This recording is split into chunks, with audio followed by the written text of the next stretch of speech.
And winter is coming. Winter is coming.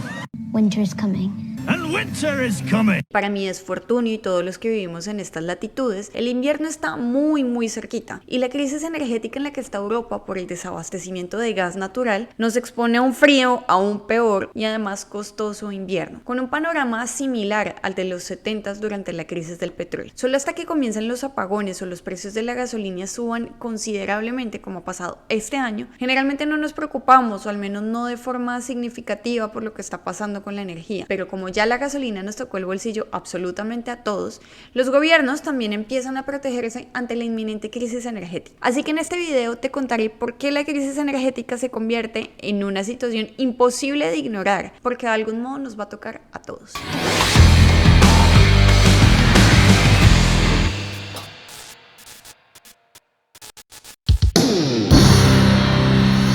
Bienvenidos a este video de actualidad de Luis Sigma Show. Soy Juliana y te invito a que nos des un like antes de empezar para ayudarnos a crear más contenido. Bueno, en el hemisferio norte ya casi que nos toca prender la calefacción, y aunque Estados Unidos dice tener reservas de gas natural como para abastecerse durante 6 décadas, lo que sí podemos esperar es que la factura del gas y de la electricidad lleguen bastante más caras en los próximos meses ante la volatilidad de precios y las predicciones climáticas. Sí, siempre lo dicen, este va a ser el peor invierno, este va a ser el peor verano, pero ahora todo está más caro. Para estar claros, la crisis energética está hace un buen rato y Rusia tiene en buena parte la culpa y responsabilidad por cortar los flujos de gas natural a Europa en respuesta a las sanciones occidentales. Los precios del gas natural han subido un 610% con respecto al mismo periodo del año pasado, y ante ese escandaloso precio, muchas centrales eléctricas y cientos de fábricas ya no pueden permitirse operar al mismo nivel. Como consecuencia del aumento del coste de los combustibles, los precios de la electricidad en Europa han batido récords porque han subido casi un 300% en lo que va del año, y son hasta 10 veces más altos si los comparamos con tan solo hace 5 años. Como les dije antes, esto nos tocará a todos, especialmente si vives en un lugar con estaciones y con un invierno fuerte. No solo los hogares van a tener que luchar para pagar esas facturas, sino que los gobiernos también se están quedando cortos. Por ejemplo, en Europa, de los 279.000 millones de dólares que los gobiernos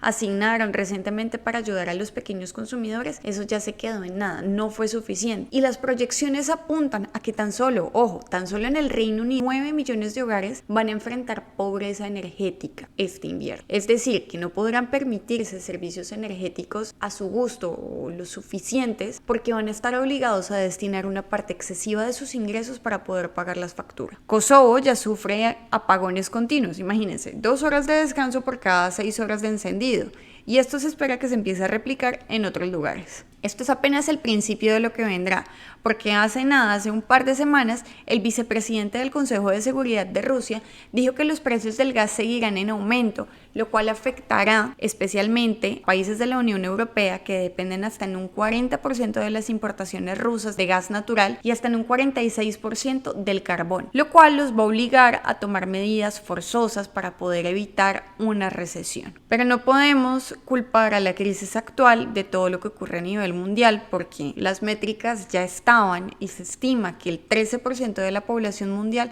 no tiene acceso a electricidad y que 2.500 millones de personas tampoco tienen acceso a energías limpias para cocinar y que siguen usando leña o carbón. Que no me malinterpreten, todo sabe más rico en leña, pero además es demasiado contaminante y pone en riesgo la salud de las personas que cocinan así. ¿Y cómo es que empezamos todo esto? Bueno, aunque la crisis no empezó ahí, realmente sí se profundizó cuando el exportador ruso Gazprom anunció que el principal oleoducto que lleva gas a Alemania permanecería cerrado por una fuga que no podría arreglarse por las sanciones que ya tenía. Pero luego, imagínense, salió el portavoz de Siemens, el fabricante de la turbina Nord Stream 1, a desmentirlo. No es una razón técnica suficiente como para detener la operación.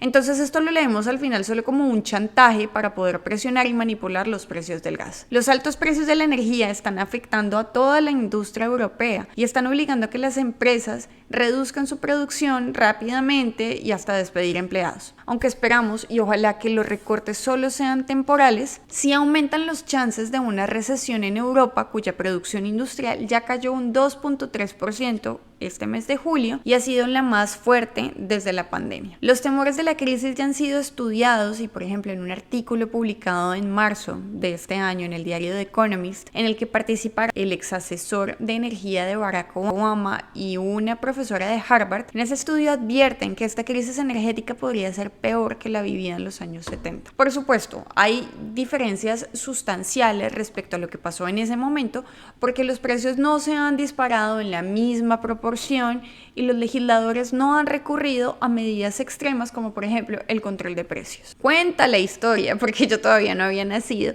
que la crisis del petróleo de 1973 estuvo marcada por el desabastecimiento y la gente hacía filas kilométricas y de horas en las estaciones de gasolina a causa de la decisión que tomaron los países del bloque árabe de la OPEP, de la Organización de Países Exportadores de Petróleo, de hacer un embargo petrolífero como un acto de represalia a los países que apoyaron a Israel durante la guerra del Yom Kippur. O sea, las mismas medidas que está tomando Rusia en un momento diferente. Esta medida de castigo lo que provocó fue un incremento de los precios del petróleo brutal, con una inflación, desempleo y bajo crecimiento económico. Entonces, al recordar la historia, es que vienen las preocupaciones. Pensemos en qué podría poner fin a la crisis energética. Por supuesto, yo no tengo acá una bola de cristal enfrente mía y no soy ni bruja ni vidente para decir con certeza cómo se va a desarrollar todo esto, pero sí podríamos darnos sorpresas, ojalá que alivien la crisis del suministro. Esas sorpresas podrían ser, por ejemplo, que haya un avance diplomático que ponga fin al conflicto entre Ucrania y Rusia y que así permita el levantamiento de las sanciones. Que venga, por ejemplo, un acuerdo nuclear por parte de Irán, o que China tenga una mayor desaceleración económica, o que Arabia Saudita y los otros países miembros de la OPEP se pongan de acuerdo para aumentar la producción de petróleo. Pero todo esto son supuestos y no podemos saber cómo es que va a cambiar el tablero, especialmente cuando tenemos dos grandes limitantes: reservas de gas natural y la dificultad que tenemos para cambiarnos a otras fuentes de energía. La primera, me refiero a las reservas bajas de gas natural, se deben a que la producción de gas está muy concentrada en pocos países. Me refiero a Rusia, Irán, Estados Unidos, Qatar y otros cuantos. Pero a nivel mundial, la oferta no ha podido seguir el ritmo de la demanda y el precio se afecta por la especulación de los contratos de futuros transados en el mercado de valores. Resulta que Wall Street, por supuesto, va a privilegiar los activos que generan más dividendos porque son más atractivos para los inversionistas, por encima de aquellos proyectos en empresas que hacen perforaciones bastante costosas